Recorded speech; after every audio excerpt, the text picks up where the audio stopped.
Good morning student. In last lecture we learn about the causes of inflation. In today's lecture we learn about the effect of inflation. So the first is effect of inflation on production. म्हणजेच महागाईचा प्रोडक्शनवरती कशा पद्धतीने effect होतो तो या ठिकाणी आपल्याला दिलेला आहे. म्हणजे कोणकोणत्या फॅक्टरच्या माध्यमातून त्या ठिकाणी आपल्याला इन्फ्लेशनचा प्रोडक्शनवरती इफेक्ट होतो तो या ठिकाणी आपल्याला दिले आहे. ते आपण आता पुढे पाहणार आहोत. So the first is adverse effect on capital formation. Inflation reduces the saving of public as the cost of living rise. Less saving lead to the less investment and poor capital formation. This will result in less production, employment and income. म्हणजेच ठिकाणी first आपल्याला factor दिले तो म्हणजेच adverse effect on capital formation. म्हणजेच ठिकाणी capital फॉर्मेशनवरती ठिकाणी आपल्याला इफेक्ट झालेला दिसून येतो. तर तो कशा पद्धतीने, तर ज्या वेळेला महागाई ही वाढते त्यावेळेला पब्लिककडून किंवा लोकांकडून केलं जाणारे सेव्हिंग हे त्या ठिकाणी आपल्याला कमी झालेलं दिसून येतं. कारण महागाई वाढल्यामुळे त्यांची कॉस्ट ऑफ लिव्हिंग जी आहे ती आपल्याला वाढलेली दिसून येते. किंवा डेली लाईफसाठी लागणारे जे काही प्रोडक्ट असतील ते खरेदी करण्यासाठी लागलेली जी काही कॉस्ट आहे ती त्या ठिकाणी आपल्याला वाढलेली दिसून येते. त्यामुळे त्यांच्या माध्यमातून होणारं जे काही सेव्हिंग आहे ते आपल्याला कुठेतरी कमी झालेलं दिसून येतं. आणि सेव्हिंग त्या ठिकाणी कमी झाल्यामुळे त्या ठिकाणी लोकांकडून होणारी इन्व्हेस्टमेंट असेल ती देखील आपल्याला कमी झालेली दिसून येते. आणि इन्व्हेस्टमेंट कमी झाल्यामुळे त्या ठिकाणी कॅपिटल फॉर्मेशन हे आपल्याला कमी झालेलं दिसून येतं. आणि ज्यावेळेला कॅपिटल फॉर्मेशन हे कमी होतं त्यावेळेला ॲटोमॅटिकली त्या ठिकाणी प्रोडक्शन असेल त्याचबरोबर एम्प्लॉयमेंट असेल किंवा इन्कम असेल हे देखील आपल्याला कमी झालेलं दिसून येतं. अशा पद्धतीने त्या ठिकाणी आपल्याला महागाईचा कॅपिटल फॉर्मेशनवरती इफेक्ट झालेला दिसून येतो. आणि अल्टिमेटली त्याचा प्रोडक्शन, एम्प्लॉयमेंट आणि इन्कमवरती इफेक्ट झालेला आपल्याला दिसून येतो. Next is production distortion. Inflation distort the pattern of production by diverting the resources to the production of the non essential goods from the essential goods. The goods demanded by the rich get a priority while the mass consumption good get a neglected. तर next ठिकाणी आपल्याला factor दिले किंवा next आपल्याला effect दिले तो म्हणजेच production distortion. म्हणजेच ठिकाणी आपल्याला लक्षात येईल की महागाईच्या माध्यमातून आपला जो काही प्रोडक्शन पॅटर्न जो आहे त्याच्यामध्ये आपल्याला चेंज झालेलं दिसून येतो. तर तो कशा पद्धतीने, तर महागाई वाढल्यामुळे त्या ठिकाणी वेगळ्या प्रकारचे रिसोर्सेस जे आहेत हे नॉन इसेन्शियल गुड्स करून इसेन्शियल गुड्सकडे रिसोर्सेस हे आपल्याला डायव्हर्ट केलेले दिसून येतात. म्हणजेच प्रोडक्शनसाठी लागणारे जे काही वेगळ्या प्रकारचे रिसोर्सेस जे आहेत ते नॉन इसेन्शियल गुड्सकडून इसेन्शियल गुड्सच्या प्रोडक्शनसाठी आपल्याला डायव्हर्ट केलेले दिसून येतात. त्यामुळे आपला पूर्ण जो काही प्रोडक्शन पॅटर्न जो आहे तो आपल्याला चेंज झालेला दिसून येतो. त्याचबरोबर श्रीमंत लोकांच्या माध्यमातून किंवा श्रीमंत क्लासकडून जे काही वेगवेगळ्या प्रकारच्या प्रोडक्टसाठी डिमांड केली जाते त्यांना जास्तीत जास्त प्रायोरिटी ही आपल्याला दिलेली दिसून येते. आणि मास कन्झम्पशन गुड जे आहेत त्याच्याकडे आपल्याला निग्लेक्टेड किंवा ते कुठेतरी अवॉइड केलेले दिसून येतात. त्यामुळे आपल्याला पूर्णपणे प्रोडक्शन जे आहे त्याच्यामध्ये वेगळ्या प्रकारचे प्रॉब्लेम निर्माण झालेले किंवा त्याच्यामध्ये आपल्याला अडथळे निर्माण झालेले दिसून येतात. अशा पद्धतीने महागाईच्या माध्यमातून प्रोडक्शन डिस्टॉर्शन हे आपल्याला झालेलं दिसून येतं. Next is hoarding and black marketing. The supply of goods and services get affected due to the widespread hoarding and black marketing. Trader, businessmen and even wholesaler try to the hoard goods. This lead to the scarcity and push up the price level further. Trader and businessmen include in the widespread black marketing to make a quick profit. म्हणजेच त्या ठिकाणी next आपल्याला effect दिला आहे तो म्हणजेच hoarding and black marketing. म्हणजेच त्या ठिकाणी आपल्याला लक्षात येईल की ज्या वेळेला महागाई वाढते त्यावेळेला ॲटोमॅटिकली ठिकाणी होर्डिंग आणि ब्लॅक मार्केटिंग हे आपल्याला वाढलेलं दिसून येतं. आणि त्याच्यामुळे वेगळ्या प्रकारच्या गुड्स आणि सर्व्हिसेसचा जो काही सप्लाय आहे त्याच्यावरती आपल्याला इफेक्ट झालेला दिसून येतो. कारण होर्डिंग आणि ब्लॅक मार्केटिंग केल्यामुळे आपल्याला जो काही रुटीन जो काही गुड्स आणि सर्व्हिसेसचा सप्लाय आहे तो आपल्याला कुठेतरी खंडित झालेला किंवा त्याच्यामध्ये कुठेतरी प्रॉब्लेम निर्माण झालेले आपल्याला दिसून येतात. त्याचबरोबर वेगवेगळ्या ट्रेडरच्या माध्यमातून असेल, बिझनेसमनच्या माध्यमातून असेल, त्याचबरोबर वेगळ्या होलसेलरच्या माध्यमातून देखील वेगळ्या प्रकारचे गुड जे आहे ते होल्ड करून ठेवलेले आपल्याला दिसून येतात. आणि त्यामुळे मार्केटमध्ये त्या प्रोडक्टसाठी किंवा सर्व्हिसेससाठी स्केअरसिटी म्हणजेच तुटवडा किंवा टंचाई ही आपल्याला भासलेली दिसून येते. आणि ज्यावेळेला टंचाई भासते किंवा तुटवडा भासतो त्यावेळेला ॲटोमॅटिकली प्रोडक्टच्या प्राईस ज्या आहेत त्या आपल्याला वाढलेल्या दिसून येतात. त्याचबरोबर वेगवेगळ्या प्रकारचे ट्रेडर असतील किंवा बिझनेसमन असतील हे ब्लॅक मार्केटिंगकडे आपल्याला फोकस करताना दिसून येतात. आणि त्याच्या माध्यमातून जास्तीत जास्त प्रॉफिट कशा पद्धतीने मिळवता येईल याच्याकडे आपल्याला फोकस करताना दिसून येतात. अशा पद्धतीने इन्फ्लेशनच्या माध्यमातून त्या ठिकाणी आपल्याला प्रोडक्शनवरती इफेक्ट झालेला दिसून येतो. Next is speculation. Inflation lead to the speculative activities and disturb the productive activities. Businessman focus on the speculation rather than on production as they aim at making a quick profit. Next ठिकाणी आपल्याला effect दिले तर म्हणजे speculation. म्हणजेच त्या ठिकाणी आपल्याला लक्षात येईल की ज्या वेळेला महागाई वाढते त्यावेळेला सट्टेबाजी ही मोठ्या प्रमाणात आपल्याला वाढलेली दिसून येते आणि त्याच्या माध्यमातून त्या ठिकाणी आपल्याला प्रोडक्टिव्ह ॲक्टिव्हिटीज ज्या आहेत त्या कुठेतरी डिस्टर्ब झालेल्या, त्याच्यावरती कुठेतरी इफेक्ट झालेला आपल्याला दिसून येतो. त्याचबरोबर प्रत्येक बिझनेसमन हा ठिकाणी आपल्याला स्पेक्युलेशनकडे जास्तीत जास्त फोकस करताना दिसून येतो रादर दॅन प्रोडक्शन. म्हणजेच प्रोडक्शनपेक्षा त्या ठिकाणी सट्टेबाजीवरती आपल्याला जास्तीत जास्त फोकस केलेला दिसून येतो आणि त्याच्यामध्ये अगदी शॉर्ट पिरियडमध्ये जास्तीत जास्त प्रॉफिट कशा पद्धतीने मिळवता येईल किंवा क्विक प्रॉफिट कशा पद्धतीने मिळवता येईल याच्याकडे आपल्याला फोकस करताना दिसून येतात. अशा पद्धतीने स्पेक्युलेशनच्या माध्यमातून देखील त्या ठिकाणी आपल्या प्रोडक्शनवरती इफेक्ट झालेला दिसून येतो. Next is profit orientation and quality deterioration. Inflation result in the seller market whose main objective is the profit maximization. In the process, quality of goods and services is ignored. Next ठिकाणी आपल्याला effect दिले तर म्हणजेच profit orientation and quality deterioration. म्हणजेच ठिकाणी आपल्याला लक्षात येईल की ज्या वेळेला इन्फ्लेशन वाढतं म्हणजेच महागाई वाढते त्यावेळेला वेगवेगळ्या सेलरच्या माध्यमातून आपल्याला जास्तीत जास्त प्रॉफिट कशा पद्धतीने मिळवता येईल किंवा त्यांचं मेन ऑब्जेक्टिव्ह हेच असतं की त्या ठिकाणी आपल्याला प्रॉफिट मॅक्झिमायझेशन म्हणजे जास्तीत जास्त प्रॉफिट कशा पद्धतीने मिळवता येईल याच्याकडे आपल्याला फोकस करताना दिसून येतात. आणि या सर्व प्रोसेसमध्ये आपल्याकडून प्रोव्हाइड केल्या जाणाऱ्या काही वेगळ्या प्रकारचे गुड्स असतील आणि सर्व्हिसेस असतील त्याची जी काही क्वालिटी जी आहे ती पूर्णपणे इग्नोर केलेली दिसून येते. म्हणजे त्याच्या क्वालिटीचा पूर्णपणे ठिकाणी ऱ्हास झालेला आपल्याला दिसून येतो. अशा पद्धतीने त्या ठिकाणी महागाईचा त्या ठिकाणी आपल्याला प्रोडक्शनच्या क्वालिटीवरती मग त्या ठिकाणी वेगळ्या प्रकारचे गुड्स असतील सर्व्हिसेस असतील त्याच्या क्वालिटीवरती आपल्याला इफेक्ट झालेला दिसून येतो. Next is erosion in the value of money. Inflation reduce the purchasing power of money, the confidence of the public get eroded and this lead to the flight of capital to the other countries. This result in the low investment and low production. Next ठिकाणी आपल्याला effect दिला आहे तर म्हणजेच erosion in value of मनी. म्हणजेच पैशाची जी काय value आहे ती कुठेतरी आपल्याला कमी झालेली दिसून येते. त्याचबरोबर इन्फ्लेशनच्या माध्यमातून महागाईच्या माध्यमातून पैशाची पर्चेसिंग पॉवर जी आहे ती देखील आपल्याला रिड्यूस झालेली दिसून येते.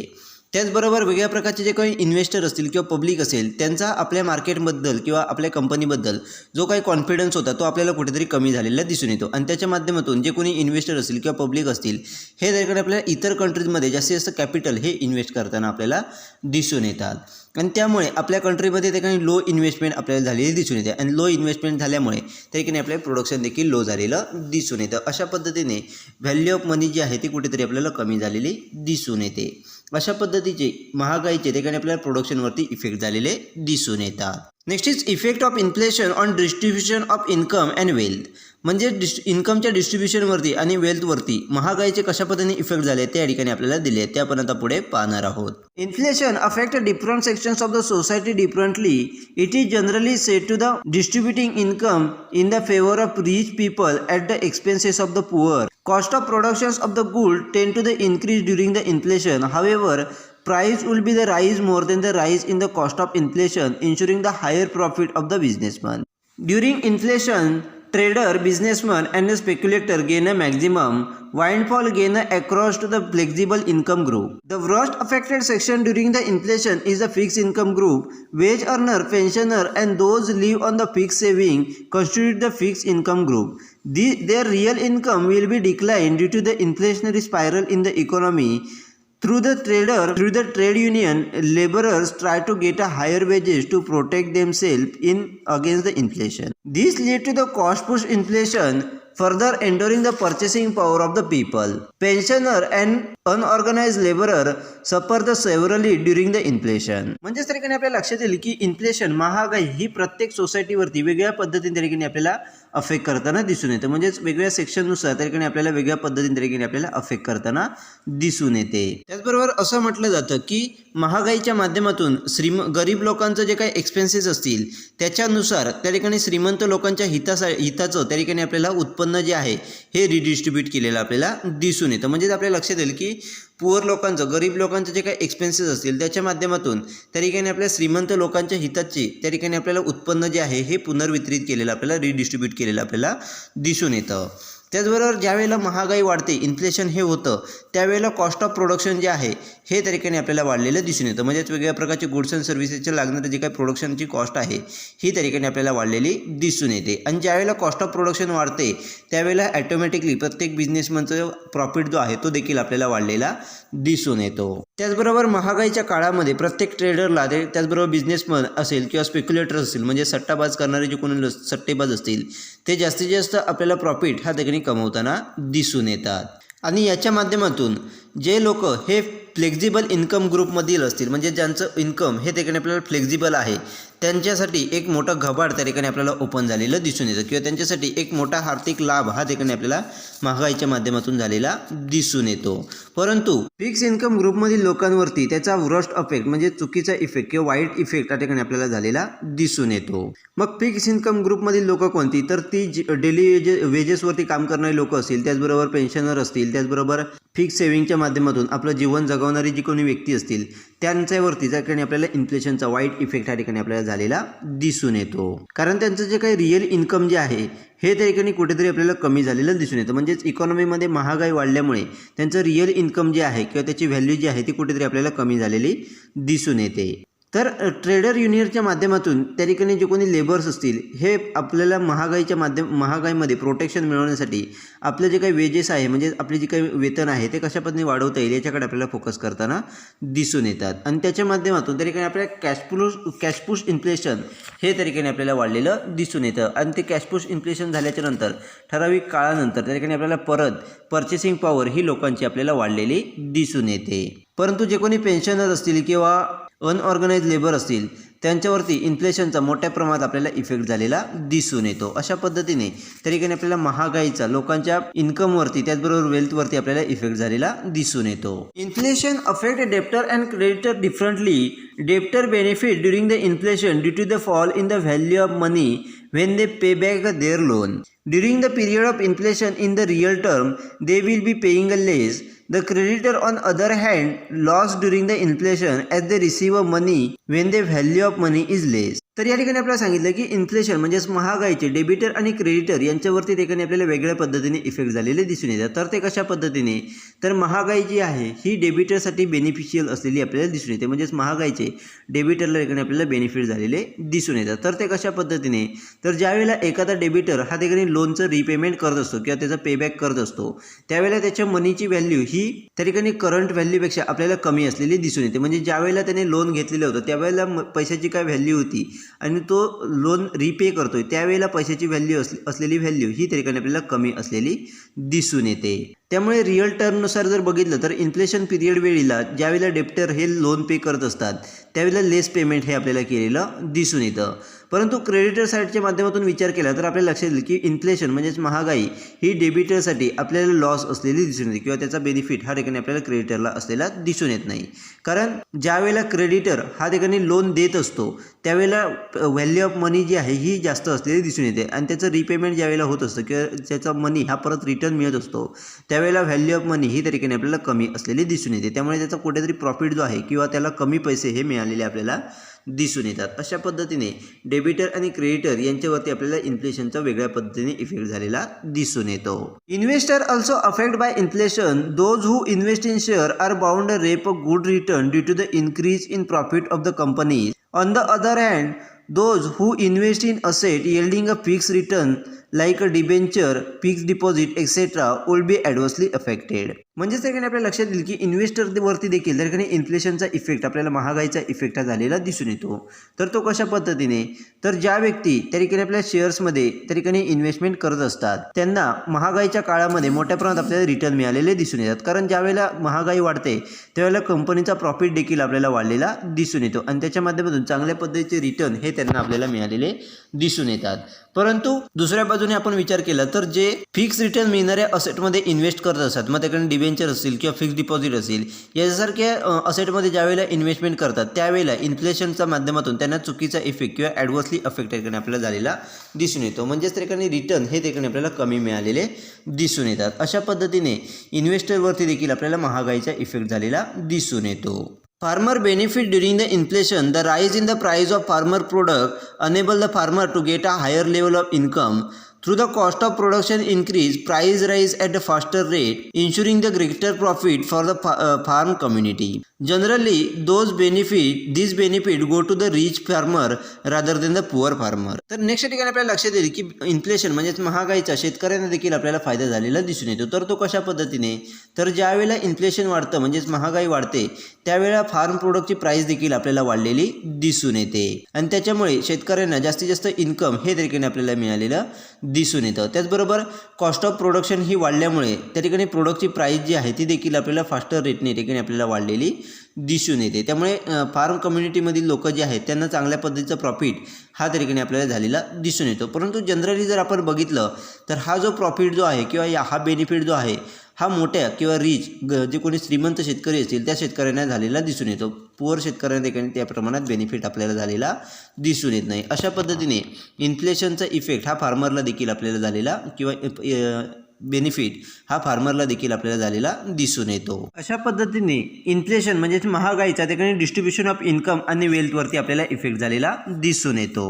Next is effect of inflation on the consumption and welfare.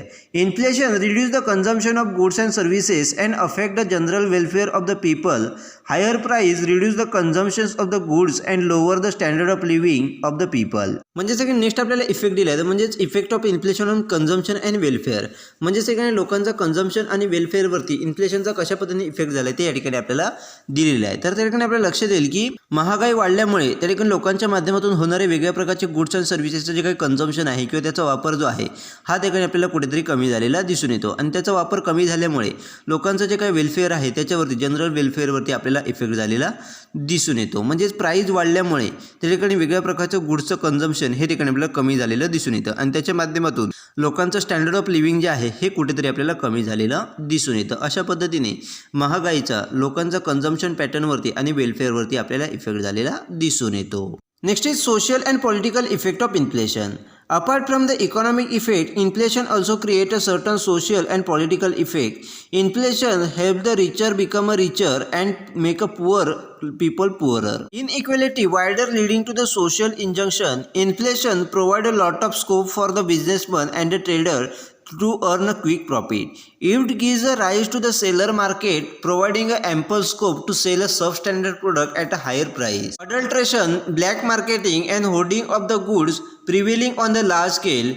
People start losing faith in the government due to the hardship imposed by the inflation, and they start revolting against the government. Thus, the social harmony and the political stability are at stake if the inflation is not effectively controlled by the government. म्हणजे sir आपल्या लक्षात येईल की इन्फ्लेशनच्या माध्यमातून वेगळ्या प्रकारचे social आणि political effect देखील झालेले दिसून येतात. म्हणजे ज्याप्रमाणे इकॉनॉमिकवरती इफेक्ट होता त्याच पद्धतीने तरीकडे आपल्याला काही सोशल आणि पॉलिटिकल इफेक्ट देखील इन्फ्लेशनचे आपल्याला झालेले दिसून येतात. कारण इन्फ्लेशनच्या माध्यमातून श्रीमंत लोकांना श्रीमंत बनवण्यामध्ये आणि गरीब लोकांना गरीब बनवलेलं आपल्याला दिसून येतं. त्याचबरोबर सोसायटीमध्ये इनइक्वॅलिटी ही आपल्याला मोठ्या प्रमाणात वाढलेली दिसून येते. त्याचबरोबर इन्फ्लेशनच्या माध्यमातून त्या ठिकाणी बिझनेसमॅन असतील किंवा ट्रेडर असतील यांना जास्तीत जास्त लवकरात लवकर क्विक प्रॉफिट कशा पद्धतीने मिळवता येईल याच्यासाठी आपल्याला स्कोप निर्माण झालेला दिसून येतो. त्याचबरोबर इन्फ्लेशनच्या माध्यमातून सेलर मार्केटमध्ये आपल्याला सबस्टँडर्ड प्रोडक्ट जे आहेत ते हाय प्राईजला कशा पद्धतीने सेल करता येईल याच्यासाठी आपल्याला स्कोप त्या ठिकाणी निर्माण झालेला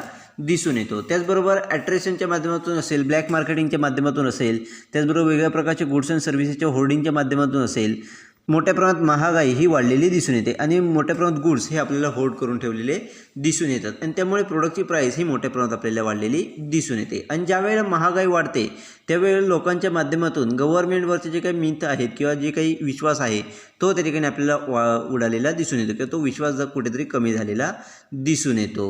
आणि त्यामुळे लोक ही गव्हर्नमेंटच्या विरोधात वेगळ्या प्रकारची आंदोलनं किंवा गव्हर्नमेंटच्या विरोधात त्या ठिकाणी आपल्याला वेगळ्या प्रकारची तक्रारी निर्माण करताना आपल्याला दिसून येतात.